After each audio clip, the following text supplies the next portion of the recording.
next presenter is Franz Schumacher from Schumacher MSFP, and looks like we're right at the time, so why don't I just hand things right over to you. Thank you for being here, Franz. Thanks for having me. After Aaron and Luca, I think I have a very tough spot to fill in, but I'll do my best to give you, after the academia and the merchant acquisition perspective, maybe a little bit of another perspective. That has to do with economics and the energy problems that we have. I suggest I just start with my presentation and I take it from there. Okay. So please confirm that you can see my. Can you see that? Yes, can see the screen. Okay. So I'll talk a little bit about the Wärmewende. I'll explain the term in a minute. It's a German term. And what we do with Quantrix. Maybe for people that don't know me, just some words about my background. I'm a financial economist, and I'm using Quantrix for almost 20 years. I didn't realize, but I think I bought the first license in 2004. What do I do? For the last 12 or 13 years, I do work as an economic general practical practitioner, and I solve problems in banking, Swiss social security systems, and in energy and utilities. My models are typically not past related, but future oriented, complex, and data rich. And I do either one-off applications or applications that really move time and are used. But that's just a little bit of an intro. From past experience, I know that you and the audience like to be challenged a bit. So I have two challenges for you this time. Maybe the older of you know the soccer player on the right. Maybe you don't, but maybe you wonder what has that to do with Quantrix. So stick with me. And the other challenge that I have for you is that I learned from another presentation in Maine that you like long German words, and I'll give you one later on in the presentation, so stay tuned. Look, this is Germany. Germany is the fourth largest economy by GDP. So you see it on the map on the left. And this is equivalent to, for you in the US, that's equivalent about the economies of California, Nevada, Arizona, or New Mexico. That's Germany. Also, you can have it on the East Coast with Tennessee, North, South Carolina, Georgia, Florida, and Virginia. It's about the same. Now, imagine the four states that I mentioned, California, Nevada, and so on, they declare that they would like to be completely decarbonized by 2045, meaning no heating with heating oil or natural gas, no cars and trucks with diesel or petrol on the road, all energy generation on a sustainable basis. And to make things a bit challenging, let's close all nuclear power stations as well. Okay. Welcome to Germany's Wärmewende. Wende is the German word that is best translated as flip or turn. And it means it's a complete and radical overhaul change of a given existing situation. You might remember die Wende. It's the German term for the fall of the Iron Curtain and the unification in Germany. So Wende does always mean, it's change of direction. Okay. And Germany is actually planning to do what I just said about California and so on. So let's see some statistics to give you an idea what challenge they have to overcome. So in Germany, you have about 18 million homes, 38 million households are affected. And currently, you have 51% natural gas, mostly coming from, mostly from the east. You have distance heating, mainly by gas, at 18% and about 20% heating oil.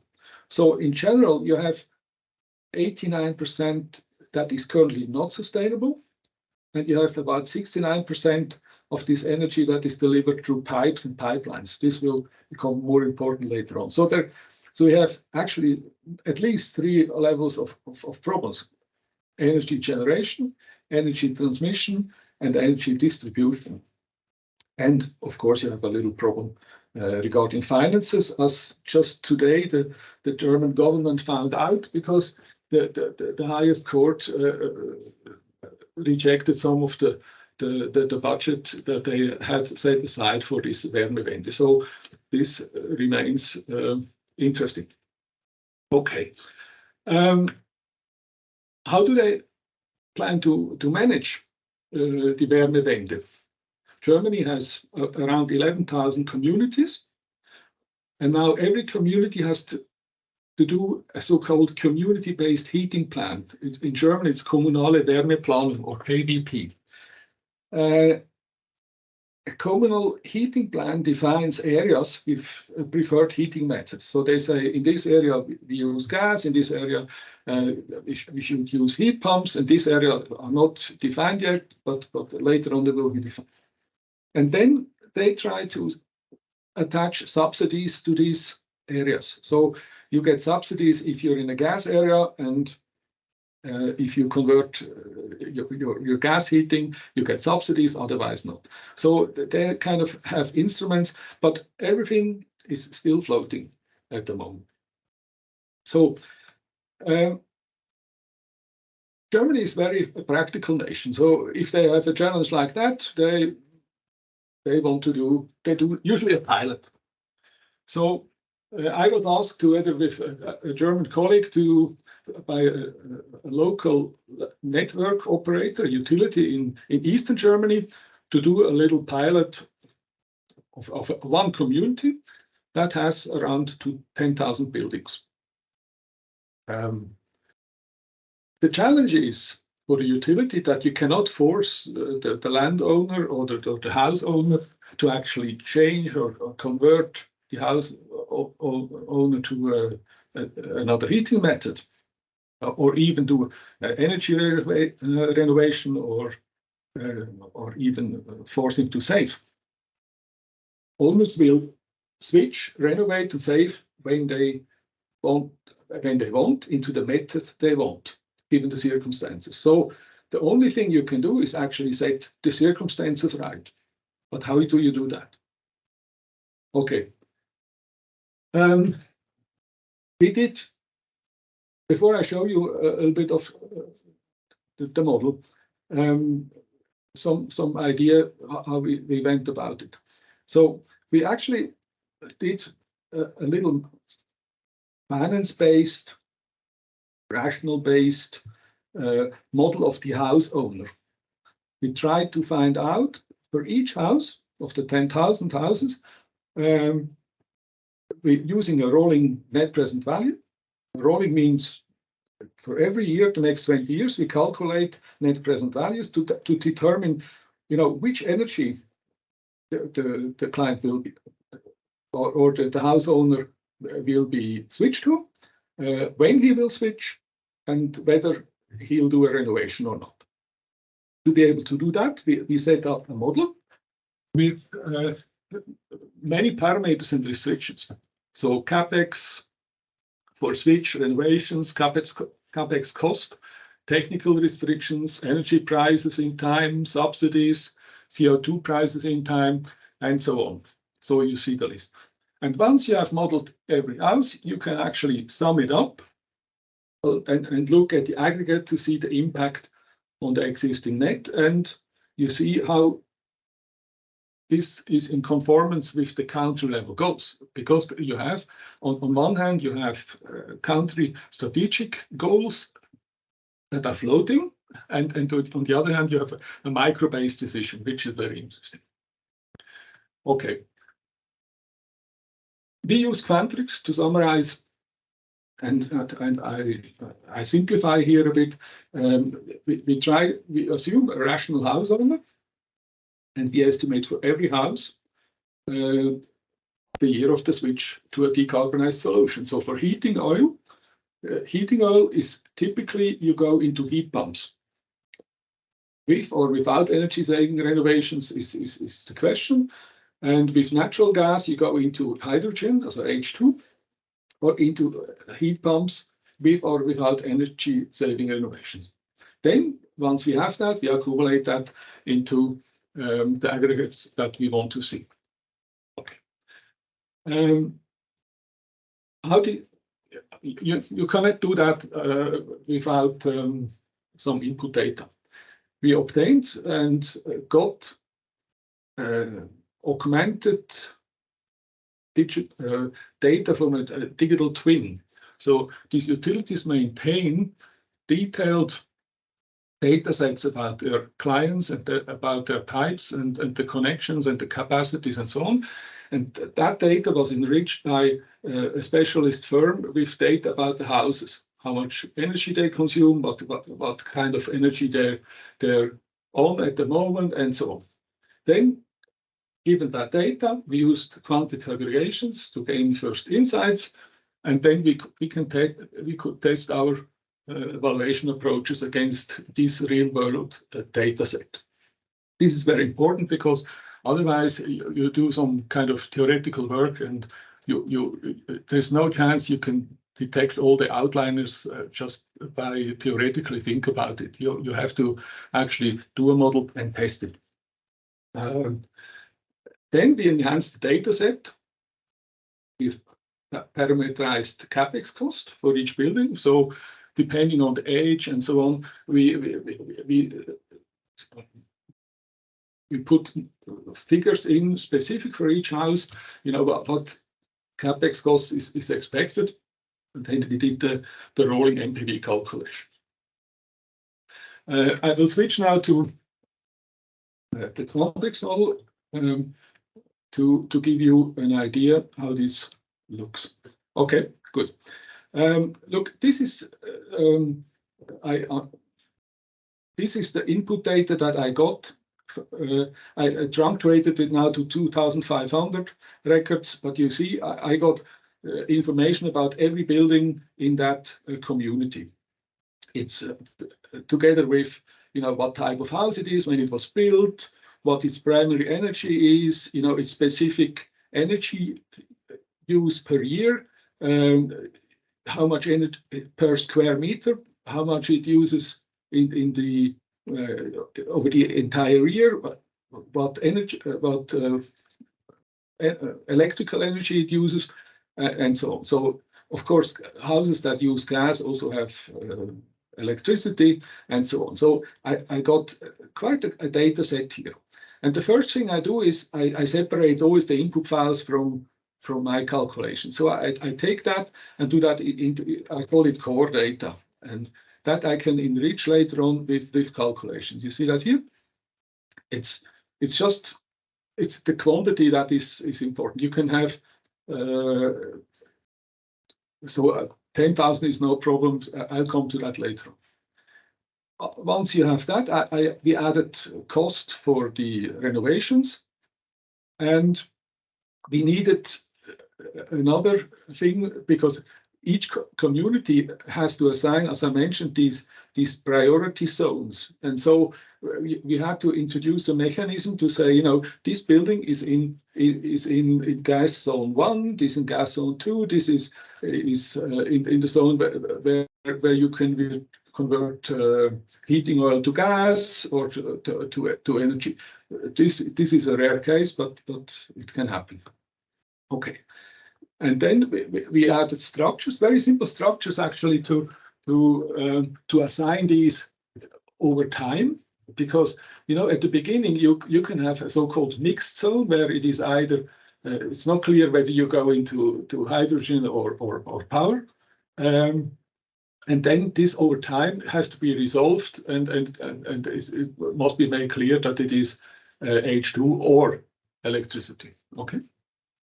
In the end, for each house, we built something like that. It's not the one that you used in the end, but to give you an impression. So you had here indications about the renovations. You know, where is it within the community? Its potential, its energy use, and when will it convert from gas, in this case, to H2? And this exists for any house. So a lot is gas here, as you have seen, 50% is there, but we have also others. Okay.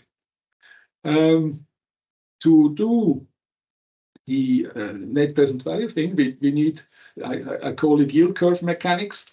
It's something in the way Luca showed already. So this is actually used in practical models. Yes, we estimate the future 20-year rates to discount the cash flows from every for every house. Okay. Next step, we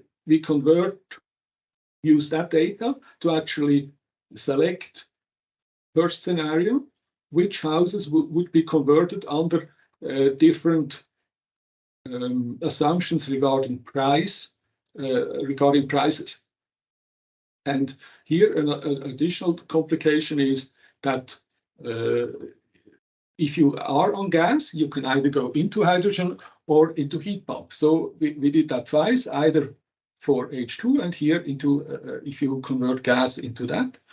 And at that last simple model, you actually compare which has the better NPV. I know it looks terrible, not very stylish, but in the end, the result is important, and this is that. Okay. So in the end, you can aggregate this. You can aggregate the number of, to see under which assumptions people switch into H2 or into the heat pump, for example. So, for example, at the moment, the problem is, as you can see, for a kilowatt hour, you pay something like 16.5, 17 cents, euro cents currently. It's clear there is no H2 at the moment. There's no hydrogen. So, but over time, this will hopefully arrive, and then prices will go down. On one hand, let's say to 1.1, and maybe the natural gas that we had here will go up to 12 or 13. It's very, very simple. Okay, and now you will see that or you should see that the adoption here of is increasing. You see, because in the end, in 2045, there will be no gas anymore. So the price economically goes into extreme values, and the heating oil will also be very expensive. So people will start to convert. The question is now, when will they convert, and how will they be ready? So this is, in very simple terms, what the model does. Now, I switch back to the presentation. Okay. The solution provided, I really needed a partner, a consultant that works with the local company. The actual model work that you just saw took just about 5 to 8 days. But you may not underestimate, probably the same with the model that you saw in the merchant acquisition, the amount of preparation it takes. You need to acquire a lot of general economic, technical, and other business preparatory know-how before you can build the models. That took a little bit of time, but that's maybe my shortcoming and not the shortcoming of Quantrix. Another interesting effect was, these utilities in Germany, they are separated into by energy type. So at the moment, the gas people that do natural gas, they don't speak with the distance heating people, and they don't speak with the electricity people. So the electricity people assumed everybody is switching to heat pumps, the distance heating, people have no clue at the moment how they are going to convert that. And the gas, the natural gas people thought, yeah, most of the people will stay with us. So that was a very interesting effect. And at the moment, I think we had a unifying effect with our model, because you can discuss in the model, what the assumptions really are. Such exploratory work is very important, because you find out about the real problems, not the ones you assume, but the real problems. So the real problem, for example, here in Germany is now they have industrial clients and they need gas. They need gas, and so they need to convert for example, for heating, or to generate, to melt metal. You can do it with electricity, but you cannot convert the existing industry to electricity. You have to have gas, and so the H2 distribution network is already pinned by the industrial clients. But this is something which gives an indication how you have to do the communal heat planning. You have to go to the industrial clients first in your community and find out who can convert at what time.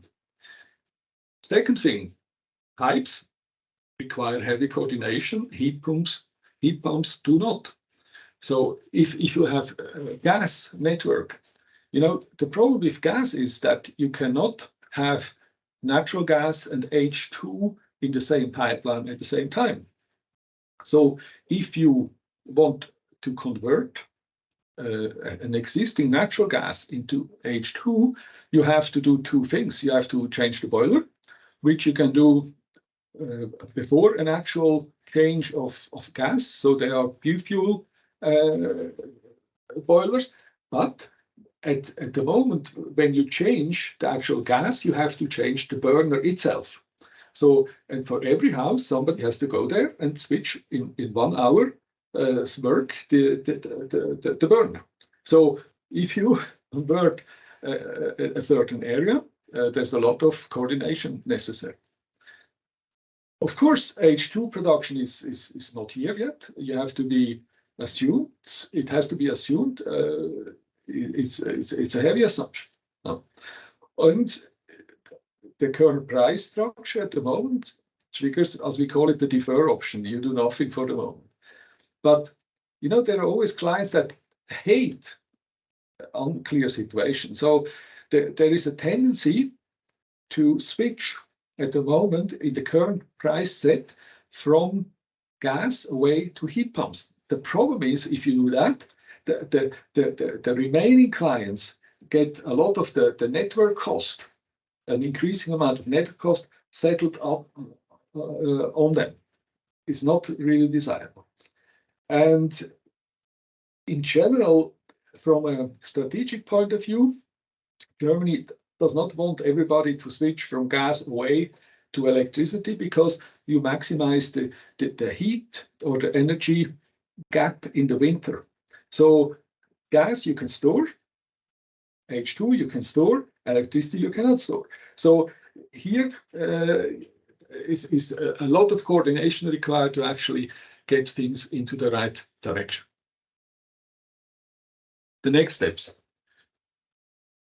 Next step is actually the work to set the circumstances correctly. At the moment, you saw that little manipulation in the model that I showed you. Generally, you have to shift and tilt these price structures in a way so that people actually do the right thing at the right time. There's a lot of additional measures necessary from the utilities, from the energy vendors, to actually have and from the communities to actually make sure that we have an orderly and structured switch if this is going to happen. Because the last thing you want is that everybody goes into one direction at the same time. You don't have the capacity converters. And we use Quantrix to actually to actually find a set of price that will lead to the right outcome. Of course, it's not the utility that sets the price, it's the market. But you need to be able to react also towards the political side and on the federal level, but also on the community side to say, this is not going to work if prices are like this and this. The next step is also very important, administration. Running our client here has about 150 plus communities that need to have a heating plan. And they have to establish that plan, and they have to reconcile the results with the current installation, maximize the profitability, and they have to revise these plans. So managing KVPs is really a nightmare. And also because they have to be updated on a regular basis and reflect the change in reality. So we are also working with Quantrix to actually to extend the existing digital twin, so that we have planning tools and data structures ready so that they can actually manage the transition over time. Again, it's very important that you can test the structures against real cases to do that. And once defined, you can either implement it in a cloud solution or do it in a standalone application. Then scale up. We model just one community. Our client has something like 750,000 buildings. We are testing at the moment how we run those. Theoretically, it should be possible, but it's before you haven't done it, you never know. One of the problems that we face is at the moment that the pipelines, they're not every community has its own pipeline. But if you change a pipeline in one community, it will affect more than one, the neighboring community as well. So we have a lot of dependencies that need to be managed. We don't know really how we do that at the moment, but we are sure that we can do that. Why Quantrix? Quantrix is, there are certain problems that you can do with. It's like if you go to Home Depot. There are some problems where the cheap driller from Walmart will do, and there are some problems where you need a Hilti. And Quantrix is the Hilti. So if you have something like 10,000 data sets, if you have 100,000 data sets that you need to be analyzing, I use Quantrix. You can separate the input files from the calculations that I've shown. You can extend existing data sets, the digital twins, easily. And you can calculate live test highly complex problems. So the MPV calculation that I went over very quickly is not so trivial, and it can be done at a scale and in a reasonable time.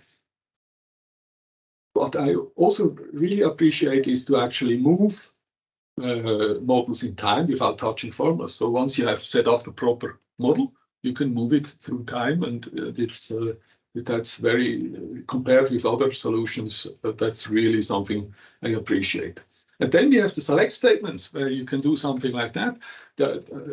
I think we had yesterday the discussion about how you do select on criteria and so on.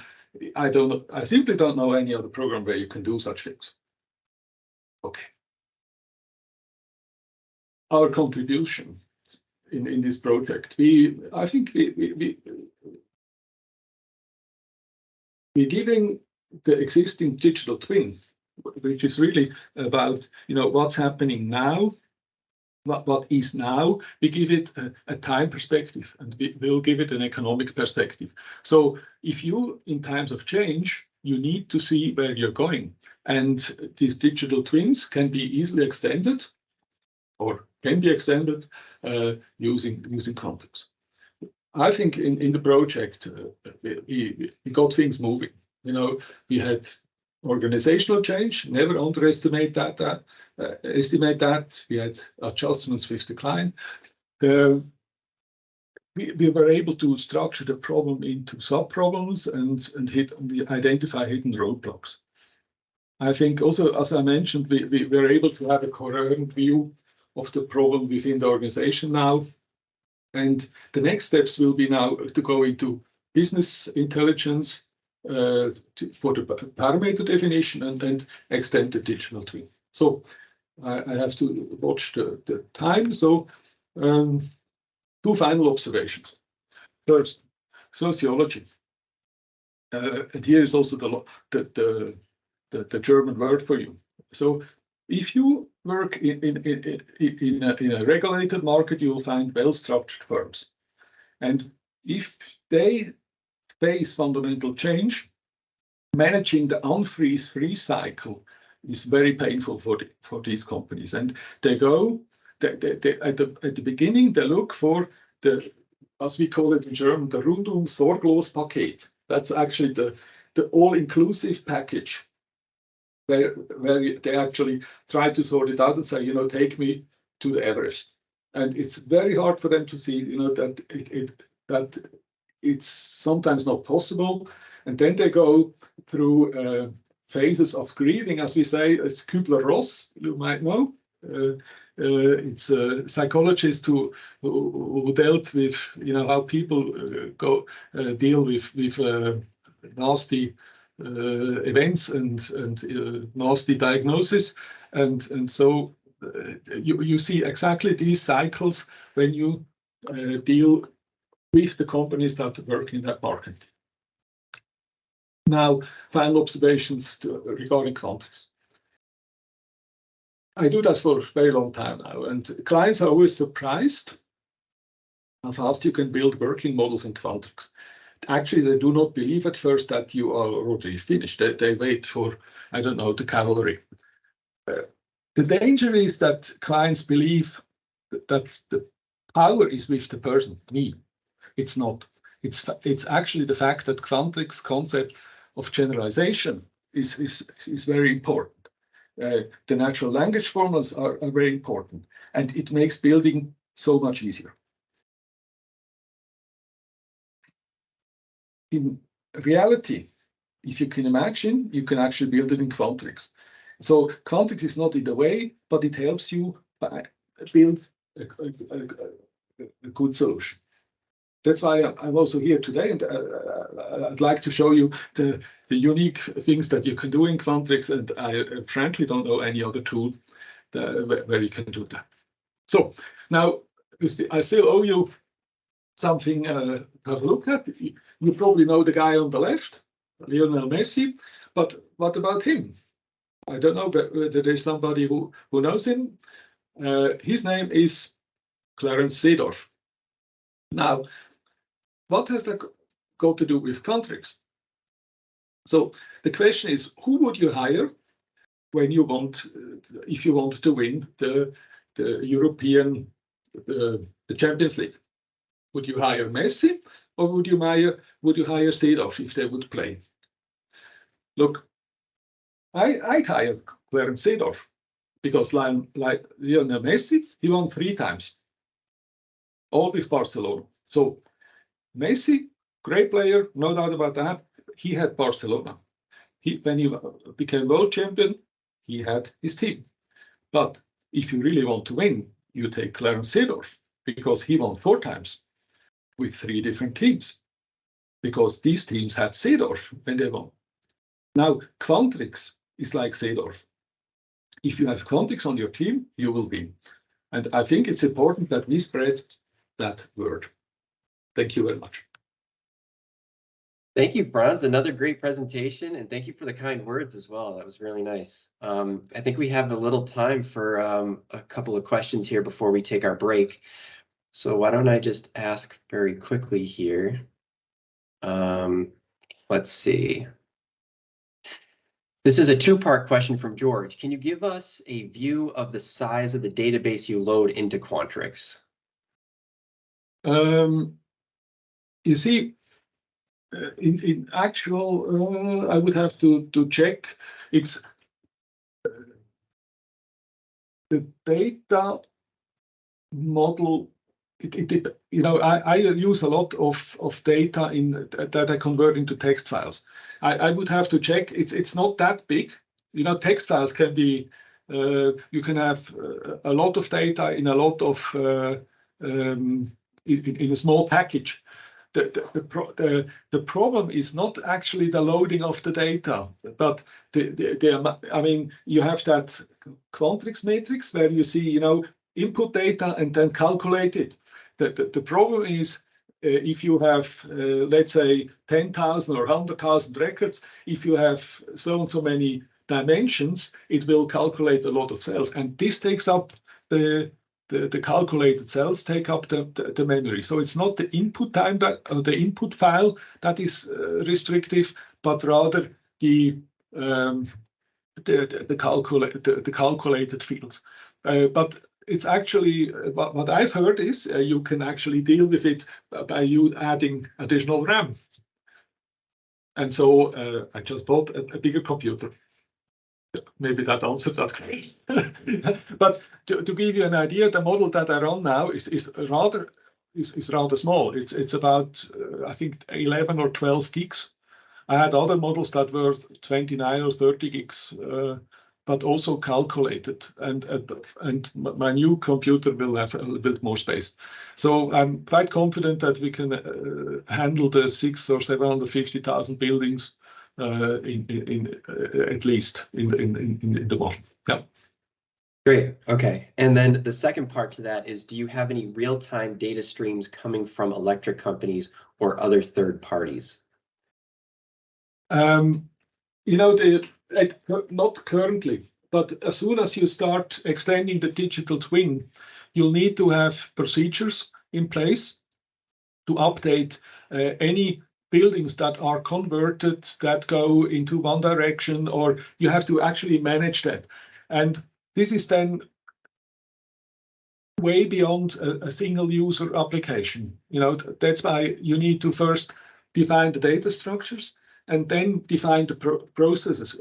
I expect the utility to have 30, 40 people dealing just with managing the adjustments necessary and the manipulations in the database. It's already now, the digital twin is a team of about, I think, 10 or 12 people that manage that now, but that will not be sufficient. So the client is planning on hiring a lot of people to deal with that. Yeah. Okay. The next one here is from Gilbert, and Gilbert says, aligning everybody in the company is, in my experience, the biggest benefit of the modeling journey. Yeah. Do you agree? Yeah. I agree completely. Yeah, it's in German there is another long word. It's called Hinterkopfmodell. And it's a term used by my professor at university. It says, everybody at the table has a model in its head. And now everybody assumes that everybody else has the same model in their head. And this is never true. It's never true. If you have 10 people talking about the same thing, everybody has its own perspective on the problem. And if you do the model, you force people to actually say, no, I don't like that figure, or this figure is not correct. And then you can discuss it. And through that discussion, you get a unified view of the problem. Maybe with scenarios where you say, we have to test this, but you get in general a unification of perspective. And once you have that unification of perspective, you get also a unification of direction. So you can say, if we agree on this, let's do this and these steps. Otherwise, you always have that confusion. And some people interchange motion with movement. So they talk, but they don't get ahead. So that unification of view is actually a precondition of moving on. Very important. Yeah. Great. Okay. And then we do still have a couple of questions here about the size of the model. So can you just reiterate what the size of the model is and how many cells does it have, if that's something you know? Let me check. At the moment, it's not that. I think it's not that big. It has something like 50 million input cells and about 40 million calculated. That's not so much. Typically, I have 10 times calculated what input. So that's not so big. But it works. Yeah. And then Ernesto asked, how many lines is the data set that you showed? The one that I showed is 2,500. Okay. But the original is 10,000. You know, if you run teams and you have a 10,000 line model that does NPV over the next 20 years on a in various scenarios, it tends to slow down. I actually slowed it a bit, made it a bit faster by limiting the data set, but it's really in real world application, it's more than manageable. Yeah, had much slower Awesome. model. Yeah. Great. Well, thank you again. I think we covered all the questions. If there are any others that we missed, we'll try to get to those in the chat.